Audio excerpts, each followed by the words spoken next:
Welcome, everyone, to episode 35 of our NCAA social series. I'm Andy Katz.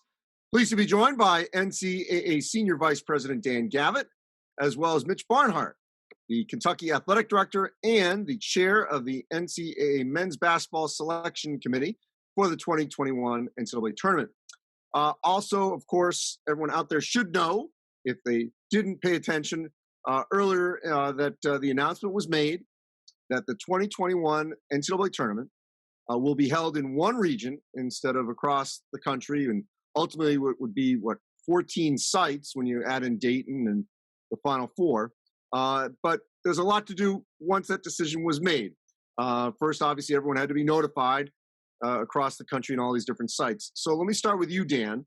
Now that announcement has been made, what has happened even in the hours and the days since then in terms of the next immediate steps? Well, good to be with you, Andy, and we're really feel good about the announcement that was made about the 2021 tournament. The committee's done exceptional work on contingency planning, and there was great disappointment and empathy, obviously, for the 13 host institutions and conferences that would otherwise have hosted first four through the regionals, and not being able to go to those sites this year. And as you know, moving now towards a single geographic area for the entirety of the tournament. There's an awful lot of work still to be done to make that happen. The execution around this plan is really critical. So in the days since the announcement, we've continued conversations with folks in Indianapolis, as well as the state of Indiana. We acknowledge that is our primary objective right now for consideration and exploration, is starting and finishing the tournament in Indianapolis, where we're scheduled for the Final Four already. And there's an awful lot of details to work out with competition venues, practice sites, hotels, and of course, most importantly, working with local health officials on medical protocols and making sure that we're all aligned to keep everyone safe and healthy for the conduct of the 2021 championship. So many details still to be worked through. We expect it's going to take several weeks in order to be able to work out those details and get confirmation and commitments that we need. But the work is ongoing, and now the execution is what's so key. Before I get to Mitch, I just want to follow that up, that now that we have a little bit of chance for a deeper dive, and that, so many critics, if you will, thought, well, why do you got to make this decision now? Why don't you just wait and see what happens with the virus? Maybe in February you decide to do something else. And I don't think people fully grasp everything that that you have to do to just put on a tournament, let alone a potential NCAA tournament across the country. Just enlighten us a little about why you have to make a decision like this at least 4 months in advance. Well, Andy, it's a great question. The NCAA tournament is a very complex event. 68 teams, 67 games, 14 different sites in 14 different states usually. In a normal year, over 600,000 fans attend.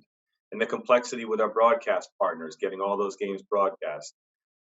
It's a massive event in scale and scope. I would say in many ways it's much closer to a World Cup or even an Olympics in some small way than it is like any other domestic event. So you can't wait too long in order to make plans and contingencies. And importantly, a big part of that was the notification in an appropriate way of our hosts that that we rely on every year. You can't do the NCAA tournament without the institutions and conferences that host the early rounds of the tournament. And we go back to them frequently, and we look forward to going back to those that are disappointed can't be there this year. And so, out of fairness to them, making sure they are notified in an appropriate way in November so they can make other plans was critically important to the committee, and being empathetic to the disappointment there. And then, of course, moving ahead with the planning of a very different tournament that normally takes several years to plan, and in more detail. A full year on a month-to-month basis, planning every round of the tournament. We've got a much shorter time frame to do that now, between now and March and April, but we're still confident that we will, and it'll be great, just different this year in that single geographic area. So, Mitch, it's rare that decisions are universally applauded. but not that I have the entire pulse on the membership, the media, and the stakeholders. But I didn't hear anything negative. But what did you hear? Uh, Decisions in my world are never universally applauded, so that any kind of victories is great. The response has been really, really good. I think people have appreciated the effort that went into it, the thought process that went into it. Huge void last year not having the tournament. So to be able to have a tournament um, planned this year and a destination for our tournament is really, really important. And that was important for us. Dan's made the comment many, many times that the virus, we don't control the virus controls us. And so we're trying to find our way through a really, really unique time in what we're doing. And it's going to take an amazing amount of preparation, as Dan said, to get to a spot. But this tournament is very, very important to the membership. It's very, very important to the game of college basketball. And I felt like our student athletes missed it last year and did not have the opportunity to fulfill some dreams and aspirations. And teams were left just hoping and looking for something else. We think this provides that opportunity for them this year. We want to give that to them. And this is our best opportunity, we think, to get that done. Mitch, what was the role of the selection committee? Well, the committee has been is sort of like clockwork over the 5 years I've been on it. This 4.5 years, you meet in regular order, and this has been anything but that. We had 3 parallel working groups based upon different components of the tournament, and our committee was broken up, led by a staff member from the NCAA to guide us through conversations. And over the last 4 months, regular phone calls from those committees, regular phone calls or those working groups, regular phone calls from the committee as a whole, and now we've just been planning almost every other week for this kind of a conversation, and so amazing amount of preparation and work has gone into it by some really, really wonderful people, commissioners, athletic directors, NCAA staff. Um, Volunteers in cities giving us advice and people talking to us through the infectious disease pieces of what we have to deal with, watching the NBA, watching Major League Baseball, NFL, professional sports organizations, and other things that were put in play. All of that went into a decision making, which is just as Dan said, at the foundational level of what we're trying to do to put this tournament on. Dan, as Mitch just said, the virus controls us, not the other way around. And I do think that there might have been a little bit of a perception out there that, okay, things have gotten really bad, it's surging, so now we make this decision. But clearly, as Mitch said, this was in the planning, and we didn't know, how bad it would be in November, December. Certainly, epidemiologists thought so, but no one knew for sure. How early was this in the planning that we may have to make this call, even if the virus has dipped to an acceptable level? It wasn't going to go away, obviously. But even if it had gone a little bit down, like it did, maybe you could argue in September. Well, the committee's been working on this for a couple of months now, as Mitch mentioned, meeting on a every couple of weeks, if not weekly basis, the contingency plan, not knowing where the contingencies would ultimately net out, but knowing that we had to take a very deep and deliberate dive on how to do this championship safely and responsibly. And through that incredible deliberation of many different alternatives and looking at the success of other events, as Mitch noted, with the NBA, with NHL, Major League Baseball, one of the common denominators of all those things is significantly reduced travel, and either in operating the entire of those events in a single site or in no more than 2 in the NHL and Major League Baseball's example. And so once the committee came to realize through, get the guidance from our medical advisory group, looking at those other different success stories of other events, it became apparent just recently, and as a consensus with the committee, that going to 14 different geographic locations, 14 different counties, with the restrictions that might be in place locally there, travel, quarantine, testing, just not going to make it feasible to conduct the tournament in any kind of normal fashion this year. That, getting all the teams in one location, securing their safety, making sure that the protocol was sound, and that both preparation in terms of practice as well as ultimately competition took place in one location without having to move around the country from start of the tournament to determination of a national champion was really the only feasible way this was going to happen. And once they realized that, it was time to make that notification of the hosts and to move forward in planning that way. Both of you mentioned various events that have already occurred. Mitch, I'm curious. Like to me, it kind of feels more like what we saw with baseball, with the World Series, and then the U.S. Open in New York. In that, unlike the NBA, where everyone literally was in a bubble, this is a controlled environment where you may stay at a hotel property outside of your playing area. Then you have to get there in obviously a controlled manner, and then you have your playing area. That it was basically fixed places, maybe two, maybe three, to accomplish this event. How much did you look at what baseball did in Texas for the World Series and then the U.S. Open in New York in kind of a similar way that we may find ourselves with March Madness? I'll let Dan also jump in here, but I think that clearly those have been great examples to take note of. Even as we've traveled this fall in our fall sports programs on the college level, we've learned an awful lot about different ways that we have to address people coming together, whether those are teams or volunteers or staffing or media people, whatever that looks like. It is very, very unique to this tournament. There is something completely different about it. So I think the term that you use, controlled environment, really, really important. It's not a bubble because we are not in that kind of an environment, but we are, as Dan and you have both used the term, a controlled environment gives us a chance to be able to control the things we can control. The virus we can't, and then we try and work our way to obviously a Final Four and a national champion. But we've learned an awful lot about distancing on planes, number of buses necessary to get teams to and from. Just in this fall, I think it's been unbelievably helpful for college administrators to figure that out. Then you figure out what does a training table or a pregame meal look like, and how do you get everybody around a table to be able to eat a dinner, and how do you bring people into a facility and get them out, and how do you sit them on a bench? And we're going through that in preparations for our regular season basketball games now. How do you put all those pieces together?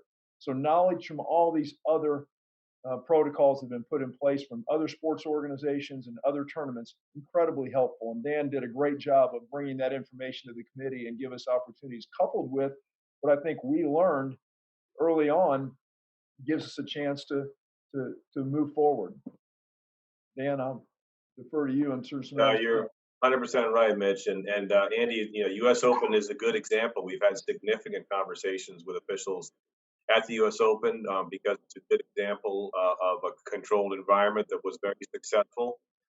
Our colleagues at the NBA and WNBA have been very helpful as well in sharing information around what they did. And while it has been, Durham deemed a bubble, and it largely was in that way, they didn't all just stay in one location. They had a couple different hotels. They had designated buses that took teams from the hotels to the competition site or the practice site and then back. They weren't all just in one facility, of course. They were in several different facilities, but we learned a lot from them and still are in terms of how we'll conduct the games, making sure, for example, that we increase the amount of time between games in the NCAA tournament so that we can clean the court area, clean the bench area, clean the locker room area, disinfect appropriately. Normally, as you know, we play games about 30 minutes, apart from each other.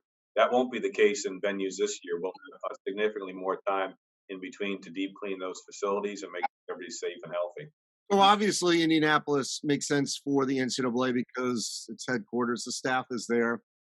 It was convenient that the 2021 Final Four is in Indianapolis. And I know it's not official, but why does Indianapolis also, just as a general destination for an event like this, and it hosts, I know, Indy 500 and other major events, but why does it make sense? Well, first of all, it's a city that fans, players, coaches love, playing, whether it's college basketball or college football. Big events are successful in Indianapolis because it has the infrastructure to allow for those success. So whether it's Lucas Oil Stadium, Fieldhouse, great venues in the city of Indianapolis, ample hotel space and convention center space, which is important as well, and just a track record of success with major events. The Hoosier State, of course, loves college basketball, as do many other areas in our country. So there's a chance, that this tournament will be embraced as it always is when the Four is in Indianapolis.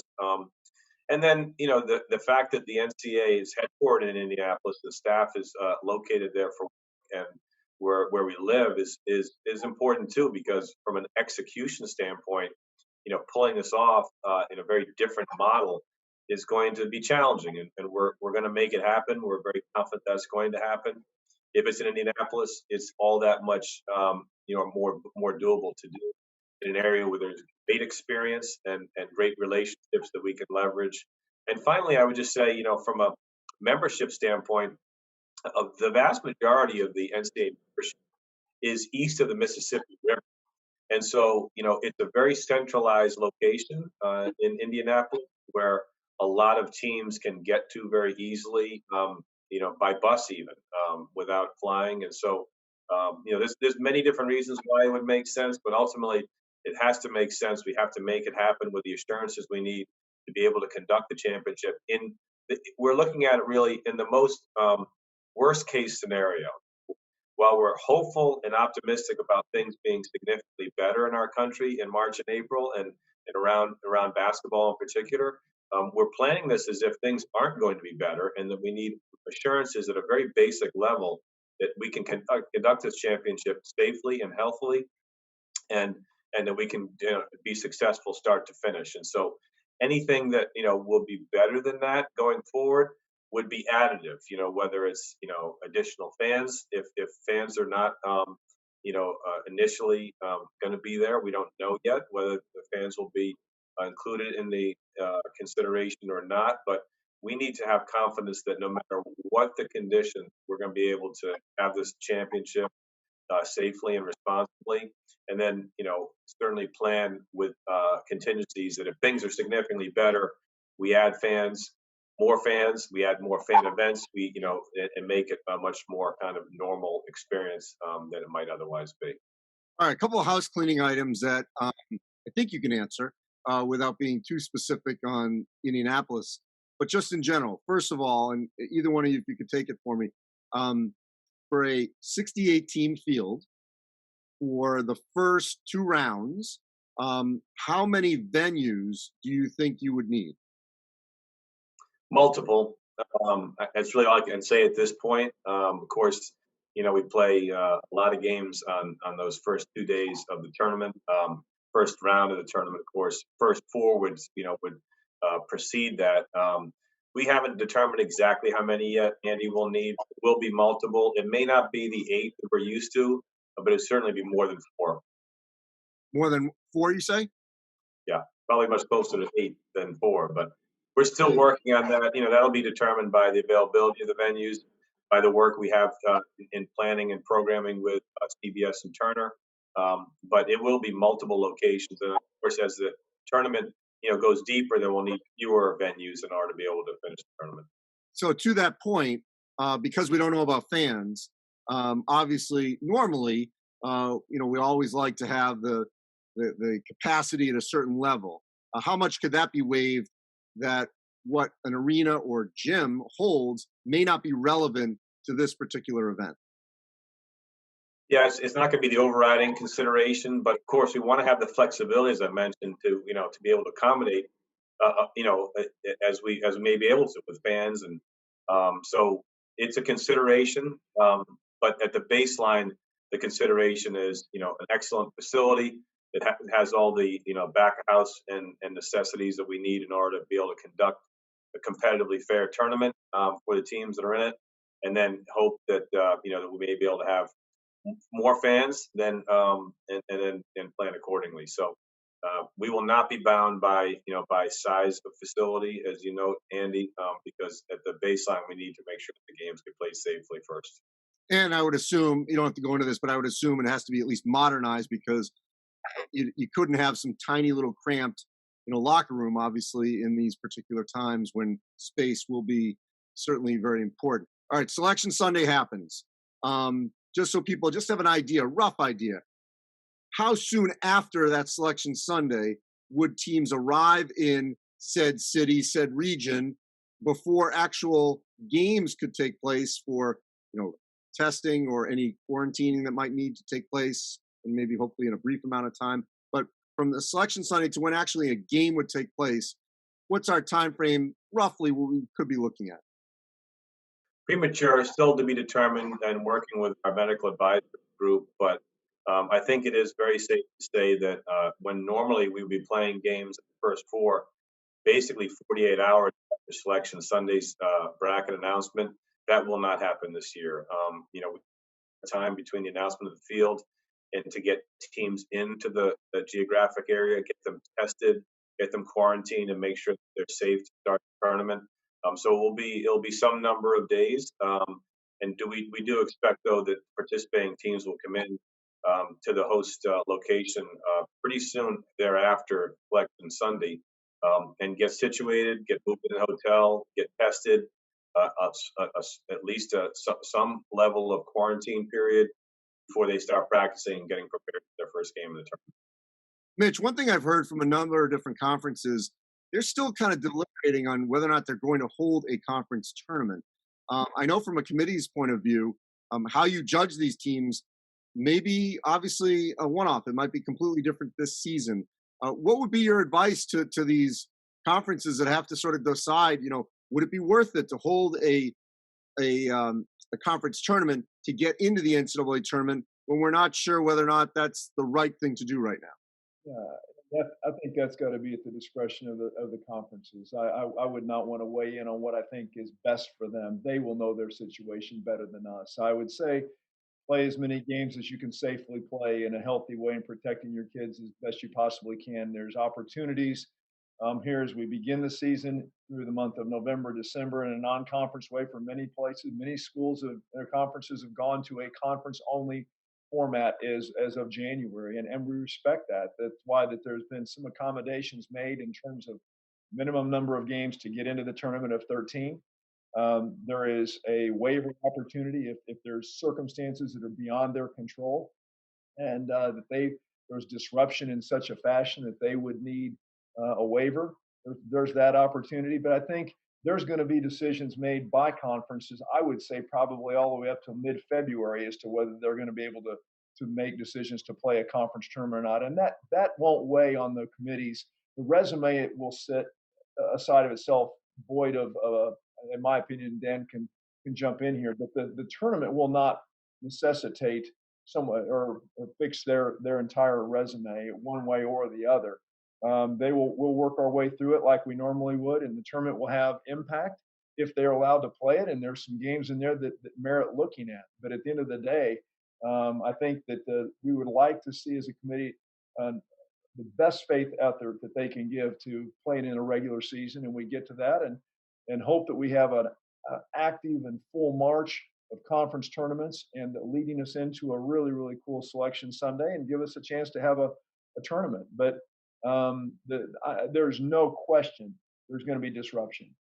So let's not mistake that, and let's not mistake the fact that it's not going to be equitable. It's not going to look the same for everybody, and we're just going to have to find a way to sort of dance the dance a little bit and work our way through the challenges of variances in schedules and in tournaments. And then I think we've got 9 to 10 really, really qualified people on myself and Will, where they've got a really great group in there that is really anxious to watch basketball games and really anxious to spend time with the folks in college basketball to help put this tournament on. Mitch, one thing when people bracket that is one of the more difficult things is to figure out the regions. And, I know you're going to want to still avoid conference rematches in that first round, but taking that region out, if it is or ends up being more of a true seeding of matching everyone up based on seeding, how does that change the bracketing aspect of putting a tournament together? Appreciate that, and that is something that we haven't had to deal with in previous years. So this will be new, and we're going to go through the reevaluation of our principles and procedures with the staff and with the folks that just have sort of got the understanding of finding the right balance. And so we'll work our way through that probably in the next month or two, and try and find a way as we begin the new year to be able to sort of be very transparent about how we're going to do our work. And but I think that that is something certainly on our hearts and our minds. The geographic areas have been a part of the bracketing, seeding, and bracketing pieces of this. That will change, and so we'll examine that here over the next month and a half also a part of putting on this tournament. And the last thing in terms of this, we already know the Ivy League has decided they're not going to have winter sports. Both of you have already said it's going to be a 68-team field. So if the Ivy League's out and maybe others may follow, we don't know. Is the plan still to have, automatic bids for every conference that has a conference season, and then the rest spill over to at large? Yeah, I would think that obviously that's part of our principles we're going to have to go look at, I would say. But the goal is to honor what people have done, and the AQs is part of that process. And there's clearly some folks that have chosen not to participate, and that's their decision. And that'll certainly create other opportunities for other teams. And so I would also just ask Dan's expertise on this. He's been around it an awful long time and seen it, but I think this is going to be a unique year. But I would say, yeah, we're going to look really hard to try and find a way to we'll honor the AQs and then make sure that we find a way to appropriately acknowledge the rest of the at-large bids. Dan? Yeah, and obviously it's unprecedented, for the committee to have to address, a conference that has decided not to play a season at all. So we haven't really taken that up specifically yet, but as to Mitch's point, it'll provide opportunity elsewhere potentially. And Mitch also mentioned that there'll be more flexibility this year with conferences' determination of their automatic qualifier. So upwards now until 2 weeks before Selection Sunday, conferences will be able to adjust how they're going to determine their AQ. Based on what may happen during the season. So it could be the conference at this point is planning on determining their AQ through their conference champion. Now that we're here in the middle of November, but if they get to the middle of January, even February, and determine that they can't hold their conference championship for any number of reasons and decide to award the automatic qualifier to their regular season champion, they'll have that flexibility up until 2 weeks before Selection Sunday. Mitch, I want to give you the last word here. We've seen this now with baseball, certainly with, as I mentioned, the U.S. Open and the French Open, the NHL, the NBA, and the WNBA, of how hard it was to win these restart championships. Now, on one side, they didn't have the travel aspect in those other sports, but they had the other aspects of it, the stress, the mental health aspect, the fact that it was like something they've never done before, constant testing, masking when they're not actually playing. There was a lot going into actually accomplishing this championship. By the time we get to this championship game and you were there awarding that championship trophy, forget an asterisk here. How much do you think this tournament title will be one of the hardest to earn? I don't think there's any doubt about it. I think you add the other factor in this, that they're students. They're student athletes, and they're still going to school this entire time, and they're going to have, they may be in a controlled environment, but they're still going to have obligations for their school. And so I think that that's an added stress that a lot of the other folks didn't have. And so I think that it will be a very, very difficult championship to win. There is no asterisk. I'll be honest with you. It might be capital letters. It might be, hey, this took a championship effort. You'll have to be flexible. I've said it before. You have to be flexible. You have to be adaptable, and you have to be incredibly determined. It's going to take an incredibly disciplined, focused team, and there's going to have to be a little luck in that. There's going to have to be some good luck in that, because the virus, as Dan says, all of a sudden pops up somewhere along the way, and you've got an issue, and you'll lose somebody on your team that you really needed, or you're really counting on, or for that matter, it could be a staff member. And you're going to have a little good fortune, and you have to have those three characteristics, in my opinion, to be able to win a very, very, very treasured championship in one of the most difficult years in history. Mitch Barnhart, Dan Gavitt, appreciate all your hard work so far, and I know there's still many more hours to come of putting together what will be an unprecedented tournament and still remains the greatest sporting event in the U.S. All right, as always, you can go to ncaa.org/social series, where we archive all our episodes. Go there and check them all out from the beginning through where we are right now. We're going to continue discussing this even next week during the holiday and really in perpetuity. We are not going anywhere. We're going to continue to discuss this. Everyone stay safe. We'll talk again next week.